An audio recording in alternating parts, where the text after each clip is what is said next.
സ്നേഹപ്പെട്ട എല്ലാവർക്കും വേറിട്ട കാഴ്ചകളിലേക്ക് സ്വാഗതം. ബഷീറിന്റെ "എൻ്റെ ഉപ്പാപ്പാക്കൊരു ആനയുണ്ടായിരുന്നു" എന്ന നോവലിൽ അഭിമാനിയായ കുഞ്ഞുത്താച്ചുമ്മ തന്റെ അയൽക്കാരനായ നിസാർ അഹമ്മദിനോട് യുദ്ധം പ്രഖ്യാപിക്കുന്നുണ്ട്. തോട്ടിറമ്പിൽ മലവിസർജനം നടത്തുന്നത് ശരിയല്ല എന്ന് അയാൾ അവരെ ബോധ്യപ്പെടുത്താൻ ശ്രമിച്ചു എന്നതായിരുന്നു കാരണം. 1940കളാവണം കഥാകാലം.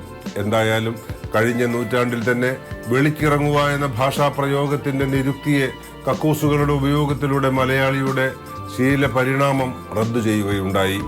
എന്നാൽ ഇതല്ല ഇന്ത്യയിലെ ബഹുഭൂരിപക്ഷം സംസ്ഥാനങ്ങളിലെയും സ്ഥിതി.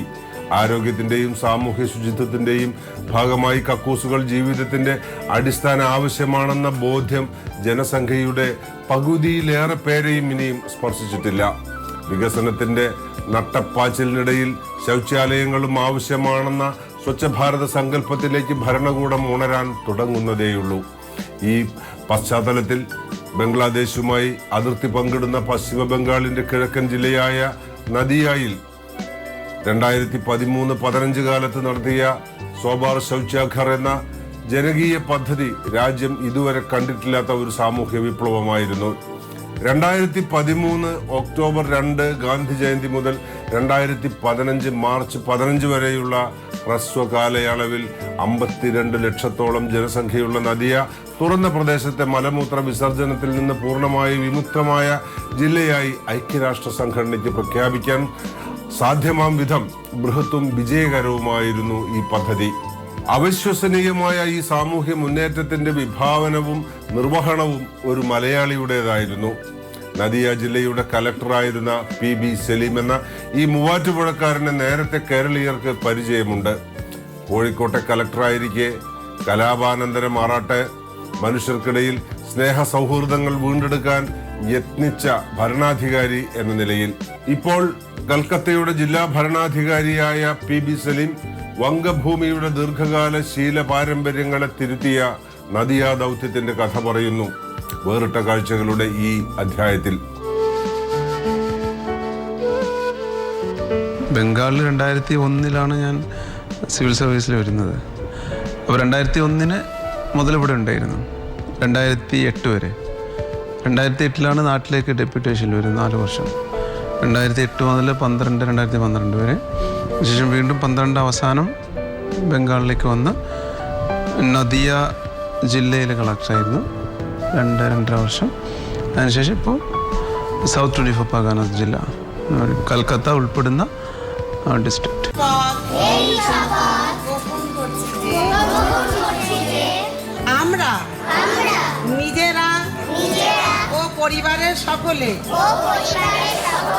ഇത്തരത്തിലുള്ള ഏത് സാമൂഹ്യ മാറ്റത്തിനായിട്ട് ചെയ്യുന്ന എല്ലാ പരിപാടികളുടെയും അതിൻ്റെ ഒരു സക്സസ് എന്ന് പറയുന്നത് നമ്മൾ എത്രത്തോളം സമൂഹത്തിലേക്ക് ഇറങ്ങി ചെല്ലാനും ആളുകളുടെ ഒരു ലെവലിൽ ഈ സാധനം എത്തിക്കാനും അവരുടെ ഒരു ഭാവനയ്ക്കും ചിന്തയ്ക്കും അവരുടെ ഒരു ഭാഗമാക്കി ഇത് മാറ്റിയെടുക്കുക, അവരുടെയും കൂടി ആവശ്യമാക്കി മാറ്റിയെടുക്കുമ്പോഴാണ് ഇതൊരു സാമൂഹ്യ പ്രസ്ഥാനമായിട്ട് വളർന്നത്. അല്ലെങ്കിൽ ഒരു സർക്കാർ പദ്ധതിയായിട്ട് നിൽക്കും. അപ്പോൾ ഇവരെ സമൂഹത്തിലെ എല്ലാ ആളുകളെയും ഇതിനനുസരിച്ച് നമുക്ക് കൊണ്ടുവരാൻ സാധിച്ചതാണ് ഇതിൻ്റെ ഒരു വിജയം എന്ന് എനിക്ക് തോന്നുന്നത്. আইডিয়া হয়ে এইভাবে অনেক রোগী মারা গেছে জানেন আপনি। আর আপনি যদি এরকম থাকেন তাহলে কি করে হবে? আপনি আগে বানান, তারপর আপনার ওষুধ লিখবো. ഒരു ആശയം സാമൂഹ്യ ശക്തിയായി രൂപാന്തരപ്പെടുന്നതിന്റെ അനുഭവ പാഠമായിരുന്നു നദിയ മാതൃക എന്ന് സലീം വിശ്വസിക്കുന്നു. കോഴിക്കോട്ട് കലക്ടറായിരിക്കുമ്പോഴും ബംഗാൾ കേഡറിലേക്ക് തിരിച്ചെത്തിയപ്പോഴും ഇദ്ദേഹം ആവിഷ്കരിക്കുകയും നടപ്പിലാക്കുകയും ചെയ്ത നിരവധി പദ്ധതികൾ ഔദ്യോഗിക പദവിയുടെ കൃത്യനിർവഹണത്തിന് പുറത്ത് സാമൂഹ്യ പ്രതിബദ്ധതയുള്ള ഒരു മനുഷ്യന്റെ നൈതിക വാഗ്ദാനങ്ങളായി നിലനിൽക്കുന്നവയാണ്. 5 പേരുടെ വീതം ഗ്രൂപ്പ് ഉണ്ടാക്കി. 5 പേരുടെ ഗ്രൂപ്പിൽ ഞാൻ വച്ചൊരു കണ്ടീഷൻ, ഗ്രൂപ്പിൽ 2 വിഭാഗം ആളുകളും ഉണ്ടാവണം.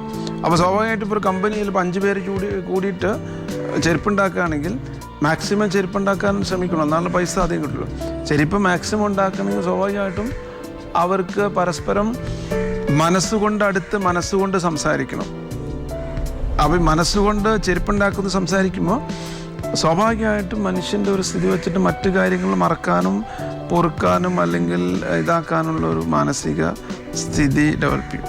അപ്പോൾ നമ്മളത് പ്ലാൻ ചെയ്ത പോലെ തന്നെ അല്ലെങ്കിൽ ആഗ്രഹിച്ചതുപോലെ തന്നെ അത് വർക്കൗട്ടായി വന്നു. കോഴിക്കോട് ചെയ്ത മറ്റൊരു കാര്യം, അത് വളരെ നല്ല രീതിയിൽ നടക്കുന്നൊരു കാര്യം, ഏഞ്ചൽസ് ആംബുലൻസ് നെറ്റ്വർക്കാണ്.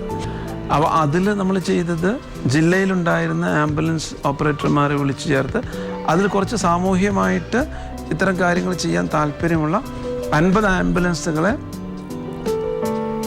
തിരഞ്ഞെടുത്ത് ഈ 50 ആംബുലൻസുകളിൽ GPS മെഷീൻ വെച്ചു. GPS മെഷീൻ വെച്ച് ഒരു സിംഗിൾ നമ്പറും നമ്മൾ BSNL നിന്ന് എടുത്തു. അപ്പോൾ ഈ നമ്പറിൽ ബന്ധപ്പെട്ട് കഴിഞ്ഞാൽ ജില്ലയുടെ ഒരറ്റം മുതൽ മറ്റേ അറ്റം വരെയുള്ള ആംബുലൻസുകൾ മൊത്തം സർവീസ് കൊടുക്കാവുന്ന സിസ്റ്റം. അദ്ദേഹം അറിയപ്പെടുന്ന തന്നെ ജനങ്ങളുടെ കളക്ടർ എന്നുള്ള ഒരു പേരിലാണ്. അതായത് ആ IAS കാരനാണെങ്കിൽ പോലും, അല്ലെങ്കിൽ അത്രയും വലിയൊരു ബ്യൂറോക്രാറ്റ് ആണെങ്കിൽ പോലും അവിടുന്ന് സാധാരണക്കാരിലേക്ക് ഇറങ്ങി വന്ന് അവരുടെ പ്രശ്നങ്ങൾ മനസ്സിലാക്കി അവർക്ക് വേണ്ടി പ്രവർത്തിക്കുന്ന ഒരു കളക്ടറായിട്ടാണ് അദ്ദേഹം വളരെയധികം പേരെടുത്തൊരു വ്യക്തിയാണ്.